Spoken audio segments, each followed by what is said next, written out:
നമസ്കാരം. ഏതായാലും സംഗതി ഓക്കെ. എനിക്ക് അതൊരു നിർബന്ധമായിരുന്നു. എന്നതാ ഈ നെക്ലസ് ഇട്ട് വേണം എന്റെ വുഡ്ബി നാളെ പള്ളിയിലെത്താൻ. ഞാൻ ജ്വല്ലറിയിൽ വിളിച്ചു പറഞ്ഞു, എത്ര പണിക്കാരെ വേണമെങ്കിലും എടുത്തിക്കോ, നാളെ വൈകുന്നേരത്തേക്കുള്ളിൽ സംഗതി കിട്ടണം. കസ്റ്റം മേഡല്ലോ. വന്നട്ടെ, എല്ലാരും waiting. Please come. Hi Anna. Okay, this is for you. Thank you. എങ്ങനെയുണ്ട്? കൊള്ളാം. എങ്കിൽ പറ, എത്ര വില വരും? അങ്ങനെ ചോദിച്ചാ അറിയത്തില്ല. എന്നാലും ഒരു ഗസ്. ഇല്ല, എനിക്കറിയത്തില്ല. ആർക്കെങ്കിലും ഊഹിക്കാവോ? തനിക്ക് പറ്റുമോ? എനിക്ക് വാങ്ങിച്ചില്ല, വെച്ചേ ശീലു. പണയം വെച്ചേ 10,200 കിട്ടും. 2 ലക്ഷം. വെച്ചേക്കുന്നു. ഇതിനെ 4,32,15 ഞാൻ ബാർഗൈൻ ചെയ്തു. അവസാനം എന്നതാ 25 ഡിസ്കൗണ്ട് ചെയ്തു.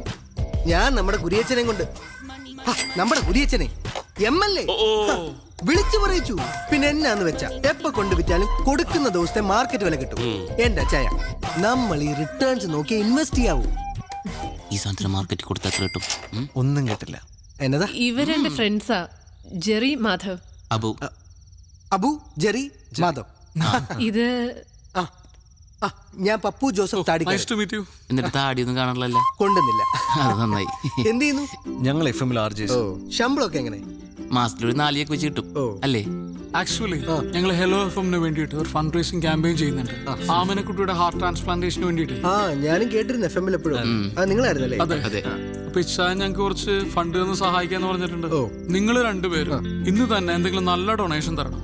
അങ്ങനെയാണെങ്കിൽ നാളെ നിങ്ങളുടെ കല്യാണം ഞങ്ങൾ FM ആഘോഷിക്കും. അതെ, അതിപ്പം എത്ര ഹൈ കൊണ്ടാണെങ്കിലും ഞങ്ങൾ സ്വീകരിക്കും. ഈ പറയുന്ന ആമനക്കുട്ടിക്ക് എത്ര വയസ്സായി? 4 വയസ്സ്. അയ്യോ, എങ്കിൽ ഇത്തിരി ബുദ്ധിമുട്ടാ. അല്ല, നിങ്ങൾ എത്ര പിരിച്ചെടുക്കുന്നത്? 15 lakhs. അയ്യോ, എങ്കിൽ 15 പോക്കാ. ഉറപ്പില്ലല്ലോ. എന്റെ ബൂ, ഞാൻ പറഞ്ഞിട്ടില്ല, നമ്മൾ റിട്ടേൺസ് നോക്കി ഇൻവെസ്റ്റ് ചെയ്യാം. ഇപ്പൊ തന്നെ ഞാൻ ഇട്ടിരിക്കുന്ന ഈ കോട്ട്, ഇത് സിറ്റി മോളിൽ. ഇതിന്റെ വില എത്രയെന്നറിയൂ? 12,000 rupees. ഈ സിറ്റി മോളിൽ നമ്മുടെ ഫാമിലിയുടെ ഒരു വലിയ ബിസിനസ് ഡീൽ ഉണ്ടേ. മനസ്സമ്മതത്തിനിട്ട് റിങ്ങ. വില എത്രയെന്നറിയോ? പറ. അതെ, പുറത്തെന്റെ ഫ്രണ്ട്സ് താടിക്കാരനെ അല്ല പയ്യനെ പരിചയപ്പെടാൻ വേണ്ടി വെയിറ്റ് ചെയ്യാം. അല്ല, നമുക്ക് പിന്നെ സംസാരിക്കാം. പോയിട്ട് വരൂ പ്ലീസ്. ഏതാടി പതൂര്? താടി വരുന്നതിന് മുമ്പ് പോവാ.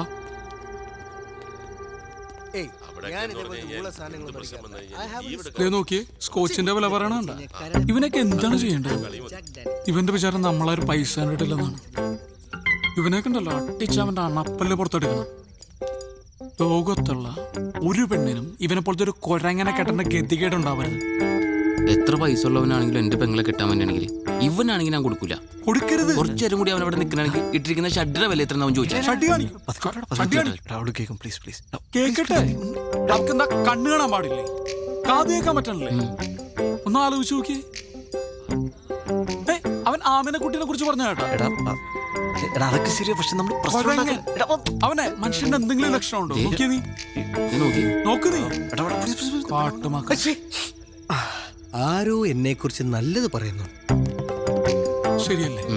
ശരിയാണ്. അതെ. സാധാരണ നമ്മൾ മുമ്പ് പ്രേമിച്ച പെണ്ണ് നമ്മളേലും ഗതികെട്ട ഒരുത്തൻ്റെ കൂടെ പോകുമ്പോ നമ്മൾ ഭയങ്കര ഹാപ്പി ആവില്ലേ? ഇല്ലേ? അതെ. ആ നിന്റെ സ്ഥാനത്ത് ഞാനായിരുന്നെങ്കിൽ ഇവനെ പോലത്തെ ഒരു മണ ഉണാഞ്ചന ആ പെണ്ണിനെ ഒരിക്കലും വിട്ടുകൊടുക്കൂല. ഞാൻ കൊടുക്കില്ല. ഒരിക്കലും കൊടുക്കില്ലടാ. എനിക്ക് ഇപ്പോഴും തോന്നുന്നത് ഇവനിൽ നിന്ന് രക്ഷപ്പെടാൻ അവൾ എന്തൊക്കെയോ മാർഗം ആലോചിച്ചിരിക്കുന്ന പോലെ. നിനക്ക് തോന്നിയോ അങ്ങനെ? എനിക്ക് തോന്നി. എനിക്ക് തോന്നി.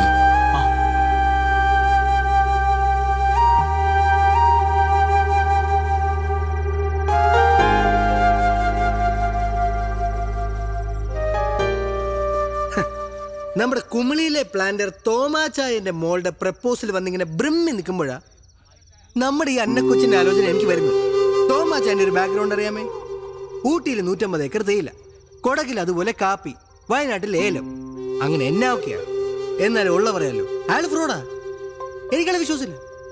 എനിക്ക് അച്ചായനാ വിശ്വാസം. കേട്ടോ എന്നെ കുട്ടി? Now I am very happy.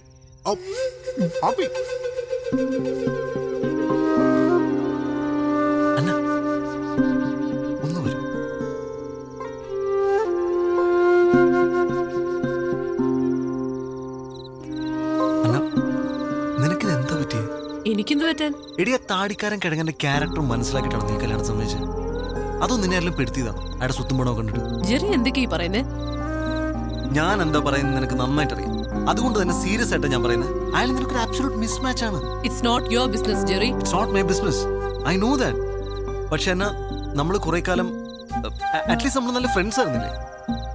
എനിക്ക് നിന്റെ ക്യാരക്ടർ എന്താണെന്ന്, നീ എന്താണെന്ന്, നിന്റെ ആറ്റിറ്റ്യൂഡ് എന്താണെന്ന് ഒക്കെ നന്നായിട്ട് അറിയാം. അതുകൊണ്ട് തന്നെ ഞാൻ പറഞ്ഞു, നീ ഒരു മോശം ലൈഫിലേക്കല്ല ഒരു വൻ ദുരന്തത്തിലേക്ക് പോകുമ്പോൾ.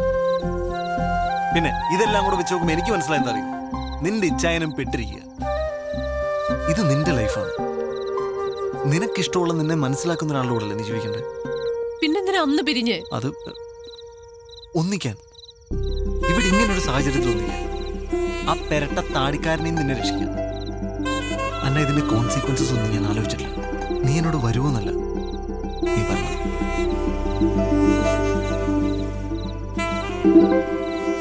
നല്ല ടേസ്റ്റ് ഉണ്ടല്ലേ? ചിക്കൻ പൊരിച്ചിട്ടാ കറി വെച്ച. ഓ, ഉറപ്പാ. അല്ലെങ്കിൽ തിന്നില്ലായിരിക്കും. കൊള്ളാട്ടാ. എടാ ഞാൻ ഒരു മൂന്നാമത് ചോദിച്ചാൽ തരുമോ?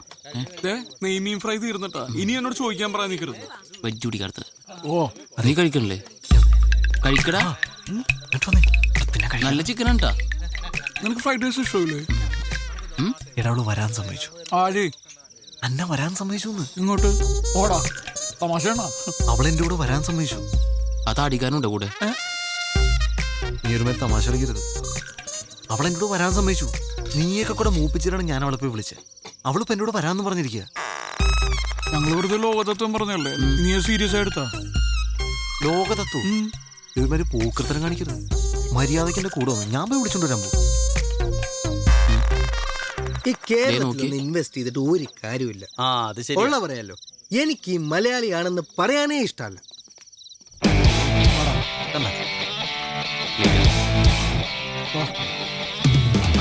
ചേച്ചി ഗിഫ്റ്റ് കൊടുക്കുമ്പോൾ സൂക്ഷിക്കണം. അപ്പൊ തന്നെ പൊട്ടിച്ചു നോക്കും. വെറുതെ നാണം കിട്ടുമോ? അതെ. നീ ശരിക്കും ആലോചിച്ചിട്ടാണ് ഈ തീരുമാനം എടുത്തത്? അതെ. ആണോ? എന്റെ മനസ്സിന് ശരിയെന്ന് തോന്നുക ഞാനിപ്പോ ചെയ്യുന്നേ. ഭയങ്കര തെറ്റായി പോയി. ആ വഴി പോവാം, വേഗം വാ. നമ്മള് ഇവളെ കൊണ്ടുപോണോ? ഇവള് നമ്മളെ കൊണ്ടുപോണോ? ഞാൻ വണ്ടി എടുത്ത് പുറത്തേക്ക് വരാം. നിങ്ങൾ അവിടെ വെയിറ്റ് ചെയ്യും. നിങ്ങൾ തൊഴിയോ? വാ, സൂക്ഷിച്ച് വാ വാ. നേരെ പൊക്കോ. അഥവാ ആരെയും കണ്ടിട്ടുണ്ടെങ്കിൽ ഇപ്പോഴത്തെ നടക്കാറിങ്ങിയെന്ന് പറഞ്ഞാൽ മായിട്ടാ.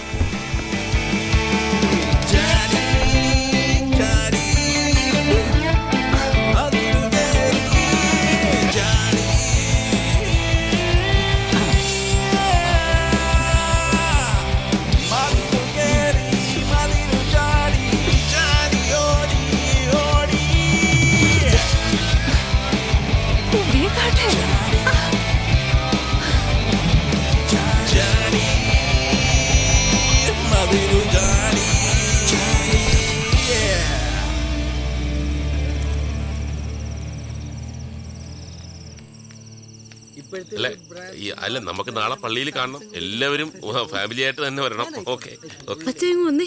എന്നാടി? എനിക്കെന്തോ ഒരു പന്തികേട് പോലെ. എന്താ? അന്നെ കാണുന്നില്ല. കാണുന്നില്ലെന്നോ? അയ്യോ, ഒച്ച വെക്കാതെ. പ്രശ്നം? ഏയ്, പ്രശ്നമൊന്നുമില്ല. നീ ആ ഫോണിൽ ഞാൻ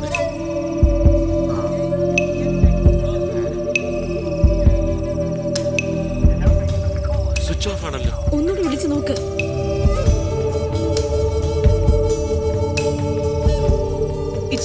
ഈ വീട് മുഴുവൻ ഞാൻ നോക്കി. അന്നെ ഇവിടെ ഒന്നുമില്ല. നമുക്ക് വേഗം പോലീസിൽ അറിയിക്കാം. അയ്യോ അച്ഛയ, ഇനി എന്നെ ചെയ്യാ? ചതിച്ചോ? എന്നെ പോകുന്ന വഴിക്ക് വീടിന്റെ അവിടെ ആക്കണേ. ഇറക്കാം.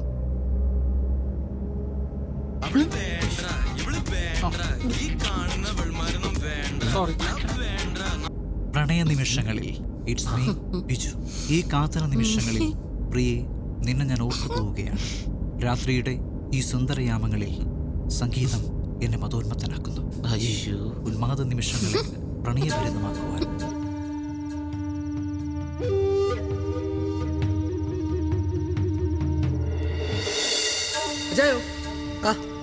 ഇതിനെത്ര വില? നീ ഫിലിപ്പച്ചായനോട് വിളിച്ചു പറ, ആൾക്കാരുമായിട്ട് കോളേജ് ജംഗ്ഷനിലോട്ട് വരാം. ആദ്യം നമുക്കൊന്ന് സംസാരിക്കാം, എന്നിട്ട് മതി.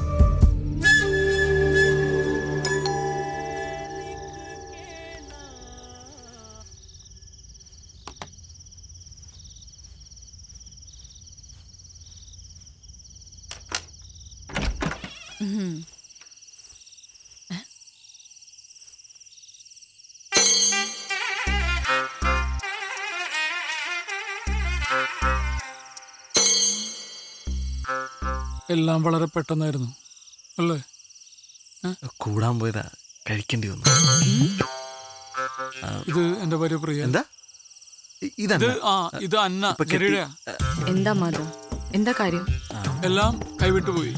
എനിക്കൊന്നും മനസ്സിലാവണില്ല. അത് ഇപ്പം അതൊക്കെ പറയാം, അത് ഞങ്ങൾ നകത്ത് കയറട്ടെ. കേറി വരൂ വരൂ. ചേരിപ്പൊക്കെ ഒന്ന് പുറത്തിടണേ. ഒന്നും വിചാരിക്കല്ലേ, കുറച്ച് വൃത്തി കൂടുതലാണെന്ന്. വരൂ.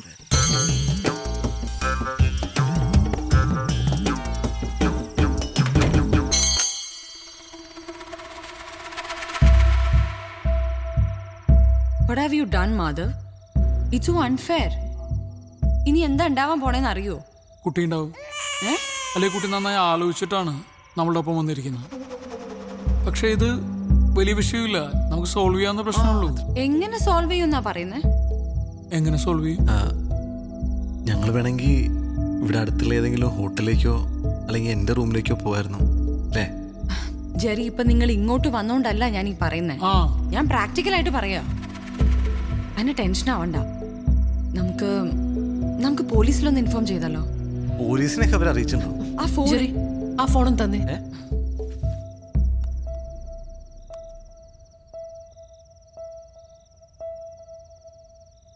ഹലോ ഹലോ, ഞാൻ അന്നയാ.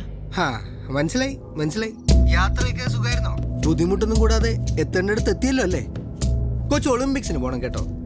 ഹൈ ജമ്പിനാണ് ഇന്ത്യക്ക് ഒരു മെഡൽ ഉറപ്പാണ്. എന്നോട് ക്ഷമിക്കണം. എന്തിന്? ഞാൻ ചെയ്തത് തെറ്റാന്നറിയാം. ക്യാരക്ടർ ഇഷ്ടമായില്ലെങ്കിൽ ഞാൻ നേരത്തെ തന്നെ പറയണമായിരുന്നു. പക്ഷെ ജീവിതകാലം മുഴുവൻ ഒരുമിച്ച് താമസിക്കേണ്ടവരാകുമ്പോ. അയ്യോ മോളെ, ഇതിപ്പോ നന്നായെന്നാ ഞാൻ പറയുന്നത്. ഇപ്പൊ കുട്ടി മതിലയാടി, അതവിടെ തീർന്നു. കെട്ടിക്കഴിഞ്ഞതിന് ശേഷമാണ് കൂട്ടുകാരനെ കണ്ടിരുന്നെങ്കിൽ പിന്നെ അവൻ എന്റെ വീട്ടിലേക്ക് മതിലയാടാൻ തുടങ്ങും. എനിക്ക് പിന്നെ ഉറങ്ങാൻ പറ്റൂ? സെക്യൂരിറ്റി വെക്കാന്നൊക്കെ പറഞ്ഞാൽ മാസം 10,000-15,000 രൂപയുടെ ചെലവാ. ഒരു റിട്ടേൺസ് ഇല്ലാത്ത ഇൻവെസ്റ്റ്മെന്റ് ആണ്. ഇപ്പൊ പ്രശ്നം എന്താന്ന് വെച്ചാ, ഈ ബിസിനസ്സിൽ ഞാൻ ഒരു 15 ലക്ഷം രൂപ ഇൻവെസ്റ്റ് ചെയ്തിരുന്നു. പിന്നെ കേറ്ററിംഗ്, കോസ്റ്റ്യൂംസ്, ഓർണമെന്റ്സ്, അതിനൊക്കെ ആ നെക്ലസ് ഞാൻ അവിടെ തന്നെ വെച്ചിട്ടുണ്ട്, അലമാരക്കകത്ത്. 4,32,15 രൂപയുടെ. പ്ലസ് 12% ടാക്സ് ഉണ്ട് കുട്ടി. ഏതായാലും അത് ഞാൻ ഇങ്ങ് എടുത്തിട്ടുണ്ട്. നാളെ തന്നെ അത് ആ ജ്വല്ലറി റിട്ടേൺ ചെയ്യാം. മാർക്കറ്റിൽ വില കയറി നിൽക്കുന്ന ടൈമാണേ. എന്നതാണേലും 15 ലക്ഷവും അതിന്റെ 9.9% ബാങ്ക് ഇൻട്രസ്റ്റ് കിട്ടിയാൽ എനിക്ക് പ്രശ്നമേ ഇല്ല. I am happy. അയാളുടെ മോന്ത കിട്ടി കുത്തും കൂടി കൊടുത്തിട്ട് വരായിരുന്നില്ലേ? അതാര്? Hello hello hello. ഇനിയിപ്പോ പ്രശ്നമൊന്നുമില്ലല്ലോ അല്ലേ? അല്ലേ? ഒരു പ്രശ്നമുണ്ട്. ഇവിടെ ആകെ ഒരു മുറിയുള്ളൂ. മുകളിൽ ഓണറാണ്. ആ പോർഷൻ ഓണർ ആർക്കോ റെന്റിന് കൊടുത്തേക്കുക. ആ റൂമിൽ ഇവര് കിടക്കട്ടെ, നമുക്കിവിടെ വിശാലമായ ഹാളല്ലേ? അയ്യോ അത് വേണ്ട, ഞങ്ങൾ ഇവിടെ കിടന്നോളാം അല്ലേ? അതൊരു കുഴപ്പമില്ലേ? അത് കുഴപ്പമാവും. അതൊക്കെ നമുക്ക് ശരിയാക്കാം. അയ്യോ, ആദ്യം എനിക്കൊന്ന് ഫ്രഷ് ആവണം. ആ മതിലേലെ പൊടിയും എല്ലാം. അസുഖം എന്തെങ്കിലും ഉണ്ടോ? പ്രിയക്ക് ഒരു ചെറിയ അസുഖമുണ്ട്. ന്യൂക്ലിയർ ബോംബ് വീണ് കഴിഞ്ഞാലും പ്രിയക്ക് യാതൊരു